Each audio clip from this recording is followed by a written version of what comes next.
then they started harassing me by sending my more photos to my friends, relatives, family, and then later I approached the police. These Chinese operators are running big rackets in Nepal. They're running these call centers, hiring people who can speak Hindi to blackmail Indians back home who have borrowed money.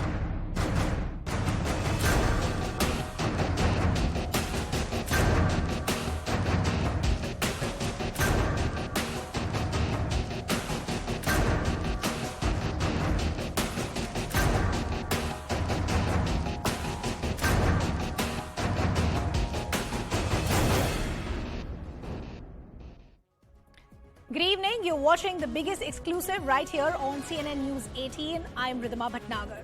Over the next 30 minutes, we will blow the lid of a scam that identifies, targets, and then harasses unsuspecting individuals. Now, these are individuals who are vulnerable and desperate for cash.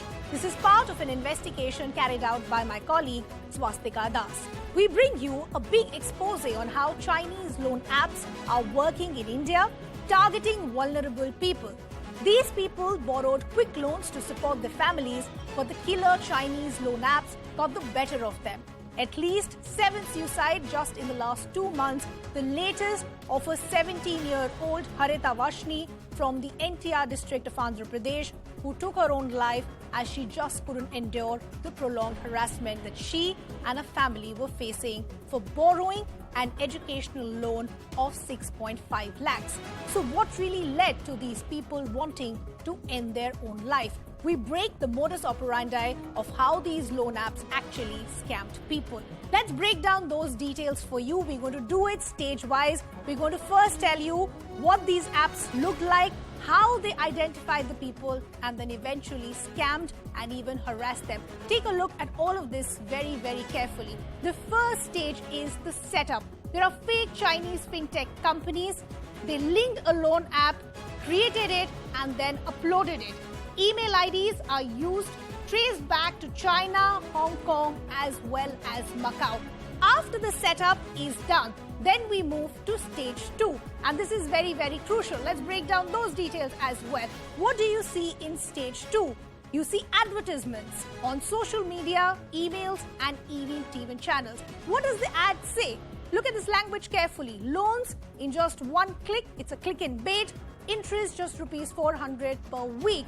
But people don't know what is going to follow once they fall under this trap. Target audience or the victim for them is small businesses or hit by COVID or even the lockdown. Once these advertisements are done, once they've identified these vulnerable people and victims, what happens next? Let's break down those details. Then we move to stage 3, which is the loan which eventually gets released. The victim is approached on the loan app. Then what happens? After you've made a contact with the victim, the loan app communicated with a payment getaway. Once the amount is decided upon, then the info profile of the victim is taken, and this is where the problems begin, because all your personal information is now in the hand of these scammers. The loan is given out, remember, from a fake fintech company. This is where we started from.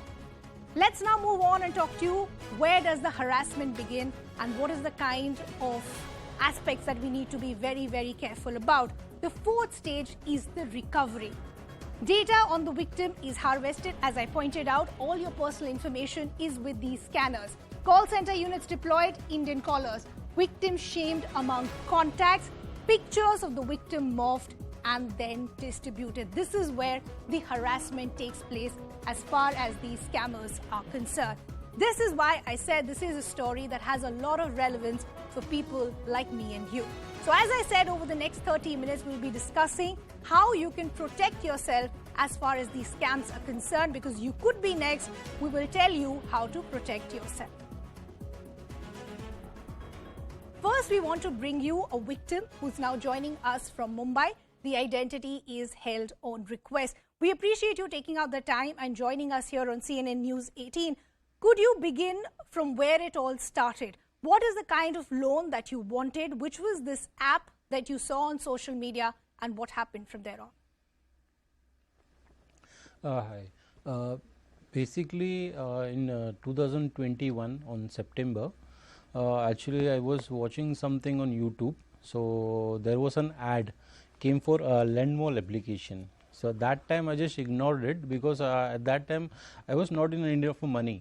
But after some days, actually I was in need of money due to my financial crisis. So I opened the Google Play Store and I downloaded the application. So in the beginning, the process was little bit easy. They take your Aadhaar card, they take your PAN card, and in the last process, it's like there is a video in which you have to you have to put the camera in front of your face, and there is a video recording hardly for 20 seconds. You need to move your head from left to right. So that is the last process. So in that, the amount which has been shown, they don't provide you that amount. Okay. If suppose for example they are giving me 1000, and in 7 days I have to pay back them 2500 in Okay. 7 days, and in the 5th day they start calling you.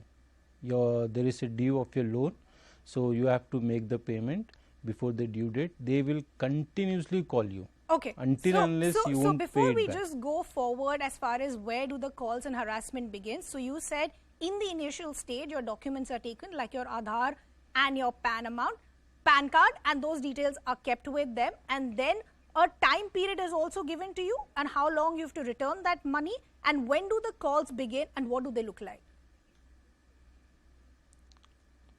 There is a due date of 7 day time period. Okay. And on the 5th day you get the calls.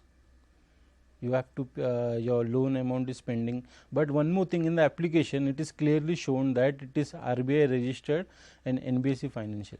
Okay, so I just want to due to go that, back to the easily people- interface. Sorry, I apologize for interrupting. Because a lot of viewers could not know that they could also become the next target. So I'm just breaking this down point by point. When you looked Sure, at sure. the interface as far as this app is concerned, as I pointed out when I started, these are fake fintech companies. So there was no red flag for you. It was just like any other app that me and you use on a day-to-day basis. How did the interface look like? Means it was like a normal, means the ratings all were in the ratings all was good in the Google Play Store. And once you open the application, actually people, they won't doubt looking at the application. They made the application in such a simple way. Once you open, it is clearly written, it is RBI registered, NBFC. So people think, yeah, it's a genuine application. True.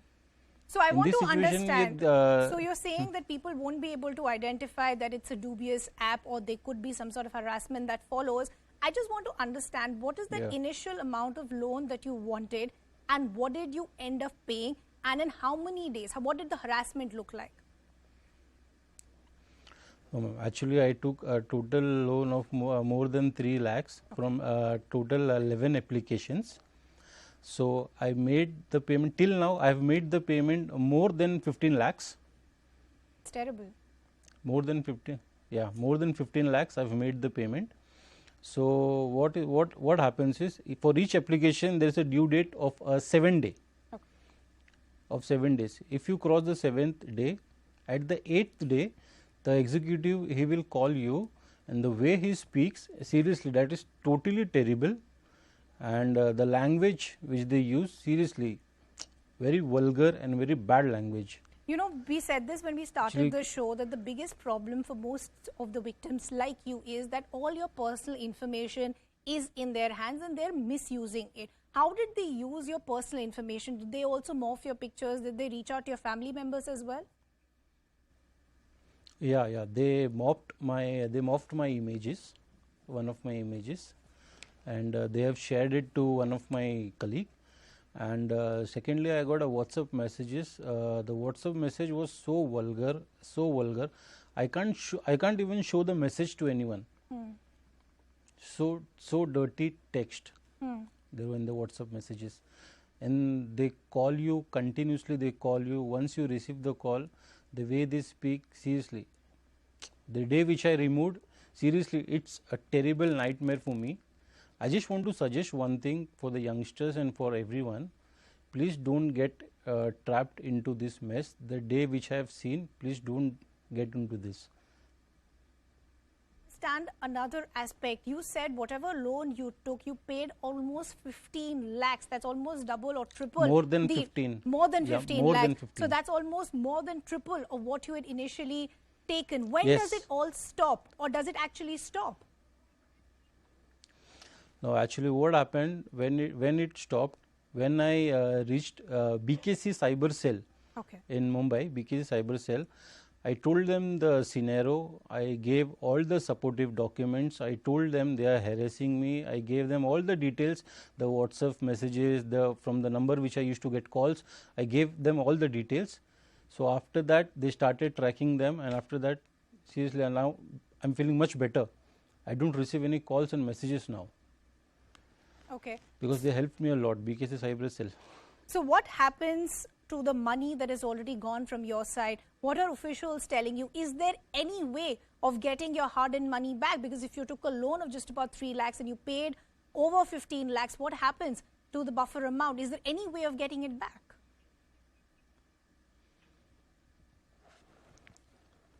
Yeah, they are trying, ma'am. Okay. You know, you're not alone, unfortunately. There are multiple people I like know. this who have fallen prey to scams like these. These were people who, as I said, were vulnerable. They were desperate for cash and they thought this was the only way out. If you would just be kind enough to just stay on with us, because I also want to get in our other guest, a cybersecurity expert, Jiten Jain. He's joining me here in the studio. And we also have Hemraj Rajput. He's the DCP of Cybercrime also now joining us, because the other part of the show we want to now focus on how do we crack this nexus and what happens from here on. Jiten, good to have you on the show with us. Hemraj, good to have you on the show with us as well. Jiten, let me begin with you first. If you heard the story that we just heard from the victims, this is just one of those stories. What he said initially is very, very interesting and crucial. He's saying that when you look at the interface of these apps, these are fake fintech companies, but there are no red flags. They look like just any other app. They're available on Play Store. You download them, and that's where the harassment begins. So how does one then even identify where the problem is? Because even if I open the Play Store and if I see an app and I don't see anything suspecting, I could be the next target as well. Look, Riddhima, you don't have to identify whether it is genuine and fake, because these are all 100% fake. Anybody who's promising you to just give you a loan without any surety guarantee just by giving your Aadhaar card and ID documents are all fake. And the modus begins by you get these fake marketing SMSs from some random databases that you can get 20,000, 30,000 rupees instantly within 5 minutes by giving your Aadhaar card. And they're targeting, youngsters who are between 18 to 26, 27, who are college going, who need money for college life, who has less money. And initially, the interest rate, what a promise is like 25% in a month. But once you get the money, immediately 20% money goes as processing fee. So if you take a loan of 10,000 rupees, you get 8,000 rupees. And from that very moment, this vicious cycle of endless trauma starts. Interest rates, some apps have even charged 200% for 3 months. I mean, if you don't pay on time, the interest rate doubles. And then if you don't pay, they send random vulgar, absolutely ridiculous messages to all your family, all your friends.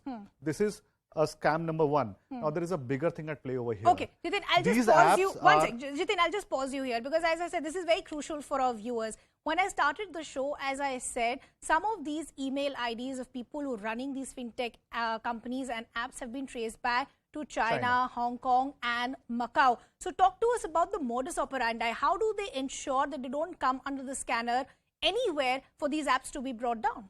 No, see, the amounts which are distributed as loan is 50,000 rupees, 60,000, 10,000, 20,000. They are not giving 20 lakhs or 15 lakh rupees loans. Idea is to stay below the radar and make the volume of transactions and victims very high. Second, Chinese citizens have made fake ID cards, Aadhaar cards as Indian citizens, and they are most of the time proxy directors in the companies, and at times they themselves are the directors. But 80% of these fake loan scams, which are acting as small fintech companies, are all in a way proxily managed by Chinese citizens, and the scam is much bigger. It's not about thousands of crores which have been like laundered by these apps.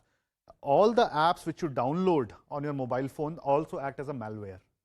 So they steal all your personal photographs, data, contact books. Moment you decide not to pay, and even if you pay, at times you've been blackmailed by using personal photographs. People have been driven to commit suicide. As I pointed out, even 7 when you have paid the suicides loans, just even in when the you have paid last the loans. 2 months. But, Jitin, I'll request you to stay on with us because this is also a crucial point for us to talk about. What are the options as far as these victims and their families are concerned? Hemraj Rajput, I want to bring you in here. As we were hearing from our victim earlier on the show, approached police officials, but till now, none of them have been nabbed and there is no way of recovering that money. What can victims do in a scenario like this?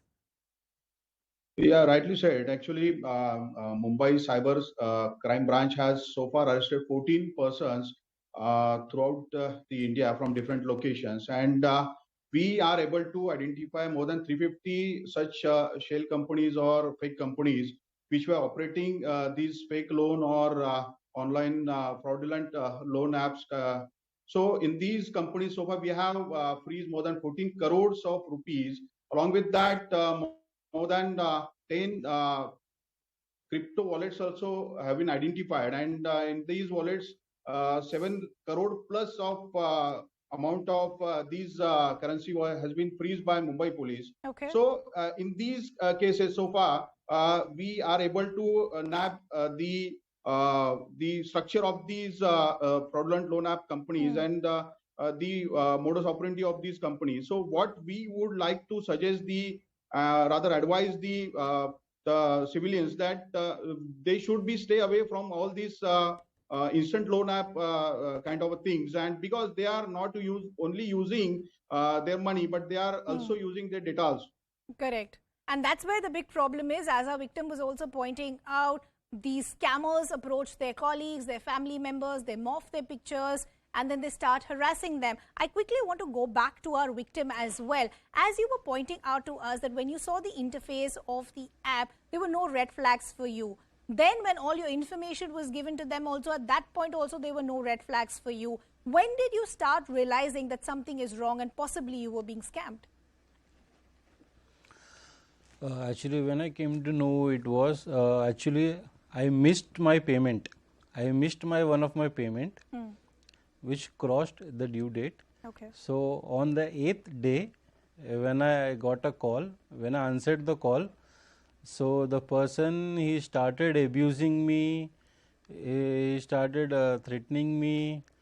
So at that time I realized that there is something wrong with this application. Then I started searching in YouTube. What are the loan app scams? Are they legal or not? So then later on I came to know that this all are scams and all. So after that, when I paid a lot of money and I didn't had any much more money to pay them back. So that is the reason I approached BKC Cyber Cell for a help, and they helped me a lot. Okay, that's very good to know. We need to have the support of officials. But Jitin, I want to come back to you and I want to understand, as he was pointing out, there were no red flags for him, right? It's only when he started to get abused by these harassers, he thought possibly something was wrong. He also said something at the initial part of the show. He said when he opened the Play Store and he saw this app, it was verified as far as the central bank is concerned. So what is the role of the social media platforms themselves? How are you having these fake apps even working without anyone having any scrutiny on them? No, you see, first of all, there are hundreds of such apps operating. They are very beautiful looking, professionally made in a way, because if you have to give instant loans, you have to drive more customers, you have to scam more people. So they are nicely made. And second, I mean, on the onset, it looks like a genuine app that they're collecting your, location information, like which every bank does for your account safety.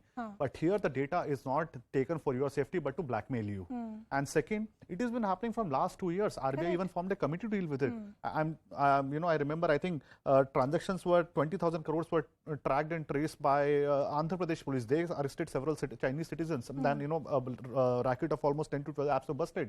There are still 50 to 100 these apps are operating. And you see, Ridhima, this is not about these apps. This whole culture of this gold, easy for gold loans, which are also, charging obnoxious rates like 40% for interest. Everything has to come to stop. And any app which is offering any sort of loan should not operate unless and until there is an express permission from RBI. But what is happening today? They tie up with some NBFC somewhere, and then there is a chain of other people, and they come up as an IT company which is offering a loan backed by some unknown NBFC, which is like again a scam. It's crucial that you're talking about NBFCs, and I just want to put out this data that we have in terms of how this mega scam actually was taking place. They developed a loan app. Via the app, they took control of social media of clients. They fixed interest rates, processing fee and a platform fee, controlled all onboarding, lending as well as recovery, and then piggybacked on license of NBFCs. And this is what we're picking up by the means of what ED sources are telling us. So this is exactly how it played out. But Jitin, here I also want to understand from you is, as you were pointing out that, it's not just about these apps because they're beautifully created, but what can one do? What are the red flags that one should watch out for in a case like this? Because this is, the reason that I'm asking you this is because their identification of targets is done in a very specific way. You're finding the most vulnerable people. These are people who are desperate for cash. Take your Aadhaar card. And it becomes a clickbait, right? Look at the ads that they're putting out. They will give you a loan in one day. Look at the interest rate that they're putting out. So what should be the red flags for people to know that maybe something is not right here? I think the first thing, what you have to understand, there is no free lunch in life and there are no easy loans. Anybody who's promising you an instant loan by just taking your ID documents is likely fake. And especially when you don't even have to walk into their office, right? Number one, never download any app to take a loan, number one, unless and until it is from a reputed bank. Second, I think cyber agencies, including the cops, have to, proactively look out for such apps and burst them instead of waiting for people to come and complain. Because I think you go on Twitter, there are hundreds of people who are complaining about these fake loan apps. I think someone should scout the social media. If they're able to, scam the people and victimize the people in masse, I'm sure they are very easy to detect if you act proactively. And just Google search instant loan apps, you'll find hundreds on there on Google Play Store. I mean, find all of them which are not located in India, just stop all of them. Hemraj Rajput, I want to come back to you. As our victim was saying, he did approach the officials and they were very helpful. But the net result is that all this hard-earned money still hasn't come back. So what is the protocol in a case like this? What is the kind of drill that is undertaken to ensure that we target who these scammers are, and there should be some way of possibly getting this money back? Yes, so far more than 21 CR has been freezed in this case. So basically we are just mapping all these things still now. We are just mapping the other fraudulent accounts also. So through the Honorable Court's order only, we can be in capacity to distribute these to the victims also. So basically these things are dynamic in process and still we are in under investigation process. So in this kind of scenario, every single victim should approach the nearest police station, and if he is not physically not in capacity to go there physically, so ultimately he can share his crime with 1930, which is a online helpline portal of Government of India.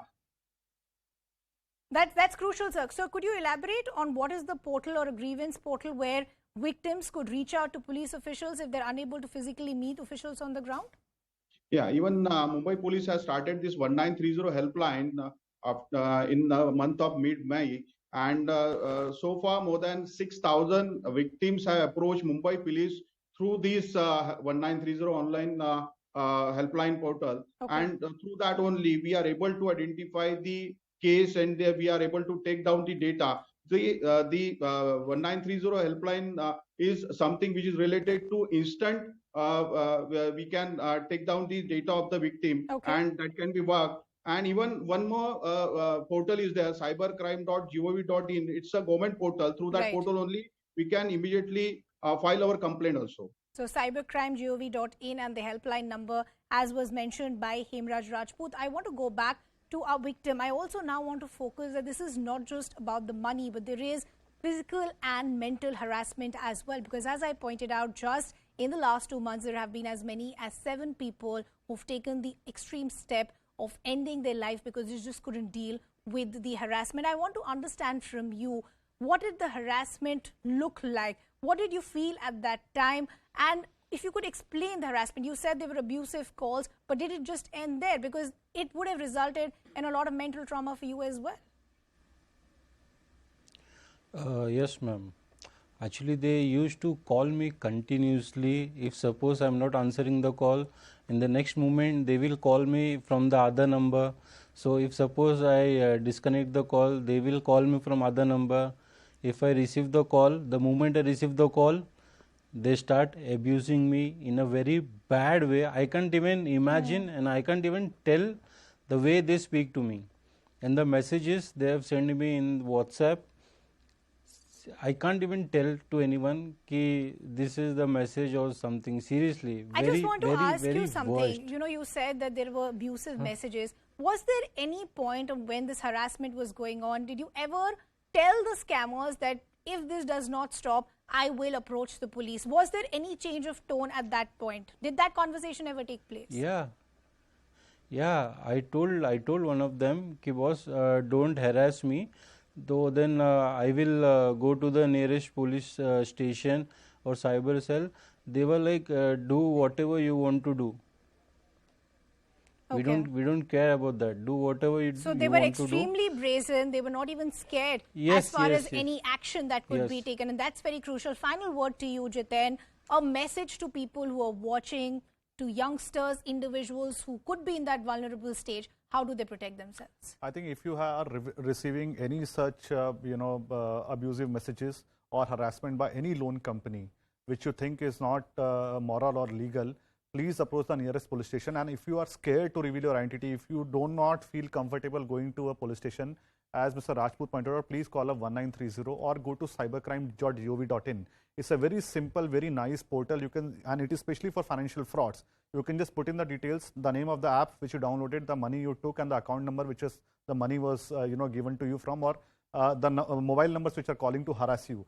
Rest will be taken care of by the government. But do not be scared. Stand up to these bullies. They cannot do anything to you.